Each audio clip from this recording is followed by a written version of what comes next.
masa.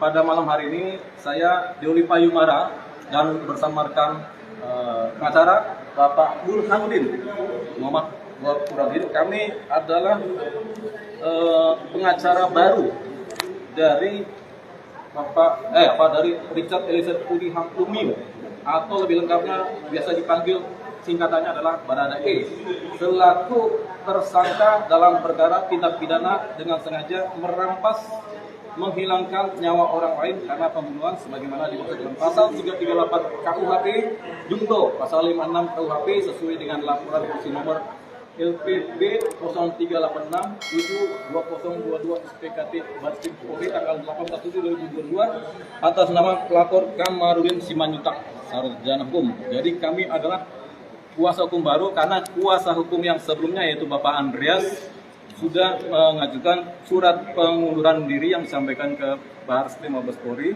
dan sudah diterima.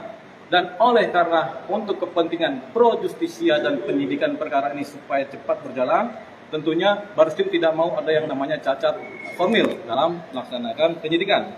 Sehingga kami ditunjuk secara langsung oleh Barskrim untuk bisa mendampingi saudara Richard Eliezer Pudihang Lumiu sebagai kuasa hukum yang bersangkutan. Tapi tentu saja kami tidak serta-merta menjadi kuasa hukum. Tentunya kami bertemu dengan yang bersangkutan juga, kami bicara dari hati ke hati, kami bicara semuanya sehingga kemudian kami menjadi jelas. Dan beliau, yaitu Richard Eliezer Pudihang Lumiu atau yang biasa disebut sebagai Baradae, bersedia mengangkat kami menjadi kuasa hukum yang baru untuk kepentingan penyidikan dan proses hukum selanjutnya. Pak, Bapak tahu nggak alasan pengacara yang sebelumnya ini mengundurkan diri apa? Teka-teki. Kami nggak tahu namanya orang mengundurkan diri, tapi secara tertulis ada disebutkan alasan-alasan, tentunya ada dalam risalah suratnya pengunduran diri, tapi kami tidak dapat itu. Pak, kan pertama kali kan sudah bertemu berarti dengan Baradae, bertemu langsung Pak? Bertemu langsung. Kapan? Barusan dari jam 1 siang sampai tadi kami. Kondisinya seperti apa? Kondisinya seperti apa? Apa aja yang dibahas Pak? Kami bertemu secara tentunya antara klien, jadi bertemu kami langsung adakan bicara yang sedang Barskrim, kemudian kami mengajukan diri sebagai kuasa dan beliau menerima dengan baik dan bersedia sehingga dibutuhkan surat kuasa per hari ini tanggal 6 Agustus 2022. Nah, dalam posisi beliau pertama kali tadi, beliau kemudian mulai cerita-cerita sesuatu yang membuat beliau tidak nyaman selama ini dalam pengalaman beliau menghadapi perkara yang menimpa dia. Sehingga dia banyak cerita dan kami memang minta supaya bicara dari hati ke hati, terus terang apa adanya, dan dia cerita secara lengkap apa yang terjadi yang dia alami. Dia cerita lengkap sehingga kami berpandangan apa yang dia alami adalah suatu keadaan kunci yang bisa menjadi titik terang dari perkara ini. Salah satunya adalah apa yang dialami oleh dia. Nah, tentunya kita melihat ini dalam kacamata konteks hukum, ini penting untuk dilindungi sebagai saksi kunci. Walaupun dia tersangka, tapi penting dilindungi sebagai saksi kunci, sehingga kami bersepakat, saya, Pak Burhanuddin dan dengan Baradae, ya sudah kita ajukan diri yang bersangkutan sebagai justice kolaborator. Kita memohonkan itu dan kita juga meminta perlindungan hukum kepada lembaga perlindungan saksi dan kami akan segera mengajukan hari Senin pagi atau paling lambat ya Senin pagi, akan besok hari Minggu kan, jadi kami akan upayakan. Apa Pak contoh omongan hati ke hati itu Pak, bentuknya? Hati ke Apa hati. yang dibahas?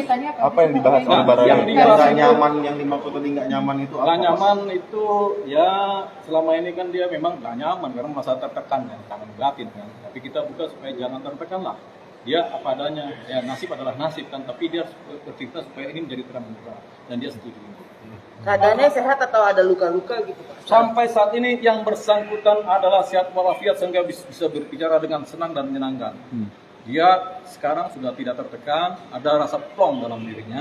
Cuman materi yang disampaikan oleh yang bersangkutan tentunya adalah materi pro justisia. Sehingga ini adalah kepentingan penyidikan. Kami tidak berani dan tidak berhak menyampaikan ini karena ini adalah wilayah penyidikan kepolisian. Tapi dia mengakui Pak untuk menembak itu Pak? Kami tidak akan jawab itu. Tapi dia bersedia jadi justice kolaborator. Dia bersedia. Pak, terkait Baradae yang mengatakan dia ini bukan pelaku utama itu seperti apa Pak? Apa dijelaskan sempat diceritakan? Dia ada cerita-cerita itu, tapi tidak akan kami jawab. Karena kepentingan penyidikan, karena ini nanti akan berkembang. Lantas pengakuan yang dari hati ke hati itu apa Pak contohnya? Ada di dalam kami, nggak ada contohnya juga, karena ini kondisi dia. Jadi gini, ada hal-hal di mana klien itu menceritakan apa adanya kepada kami, tapi kami tidak boleh menceritakan kepada publik. Karena kami juga penting buat keamanan dari yang bersangkutan, buat kepentingan juga nanti di persidangan. Apakah itu termasuk tentang blok 17 itu yang terregistrasi bukan atas nama? Tidak akan dijawab, karena wilayah penyidikan. Baradae ungkap dan keterlibatan pasien. Tidak akan kami jawab juga, masih dalam proses penyelidikan. Untuk karena perkara itu apakah dapat mendampingi dari psikolog atau bagaimana? Tentunya itu, karena kalau di LPSK tentu ada psikolog, ada psikiater, ada ahli hukum, ada macam-macam, ada pengamanan juga. Jadi kita harapkan ke sana, LPSK sampai di sana tentunya perlindungan hukum dari pertama. Tapi sebelumnya Pak sempat meragukan juga apakah layak dapat perlindungan. Nah, sekarang bagaimana? Itu kan dari LPSK meragukan. Ya, kami tetap aja mengajukan. Karena kami tahu, kami akan cerita kepada LPSK apa yang terjadi secara pro-justisia juga kan. Sehingga nanti pasti dia nggak ada begitu lagi. Pak, dia ikhlas nggak Pak disangkakan dengan pasal 3 itu Pak, yang pasal pembunuhan, ikhlas nggak Pak kalau dari dia? Ada yang ikhlas nggak, bro? Ikhlas nggak ikhlas. Ikhlas nggak ikhlas? Nah, sama-sama kan? Ikhlas nggak ikhlas? Ya itu yang kami dapat. Iya, Ikhlas nggak ikhlas. ikhlas nggak ikhlas? Tapi status tersangka itu kok bisa ke LPSK, Pak? Begini, kadang-kadang satu persoalan adalah dia sebagai tersangka, tapi persoalan lain dia adalah sebagai saksi terhadap suatu keadaan hukum pidana yang lain. Ini kan nggak cuma satu persoalan hukum pidana, persoalan hukum kriminal ya, atau persoalan pasal ya. Ada banyak sekali pasal di sekitar ini.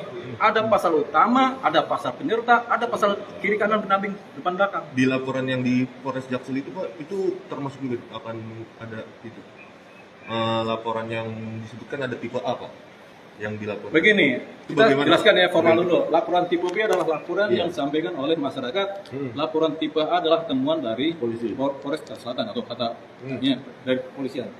Kami belum sampai ke sana. Belum Belum sampai ke sana. yang disebutkan bahwa Baradae itu adalah korban. Belum sampai ke sana. Belum sampai ke sana. Kami perlu bicara dari hati ke hati selama 7-8 jam kami melakukan interview komunikasi supaya dia juga nyaman dengan kami juga nyaman dengan dia. Kami berani membela dia karena kami tahu mungkin dia menceritakan apa adanya. Tapi berkehendak jadi justice collaborator berarti ya? Berkenan. Apa yang mendorong? Ya mungkin dia juga nggak mau juga dia sendiri bersalah. Dia juga nggak mau juga nanti dia dipersangkakan macam-macam. Jadi ya sudahlah, dia juga tahu semuanya kan. Paling tidak dia banyak tahu. Dalam posisi banyak tahu, ya dia minta perlindungan lah supaya dia bisa cerita enak. Sebagai pembelaan juga berarti. Tentu sebagai pembelaan diri. Intinya juga gini, kalau justice kolaborator ini syaratnya kan dia bukan pelaku utama gitu. Di samping dia bukan pelaku utama, dia juga kemudian kedua untuk mempermudah proses penyidikan. Jadi apa? Jadi di proses penyidikan ini bisa menjadi terang benderang gitu. Intinya sebenarnya udah mulai kebuka, udah mulai terang ini ya. Gitu. Nggak akan berkembang terus. Berarti Baradae mengakui bahwa sebenarnya ada pelaku lain. Nanti proses penyidikan, tapi ini dia udah bicara seperti itu. Jangan kami bicarakan untuk publik.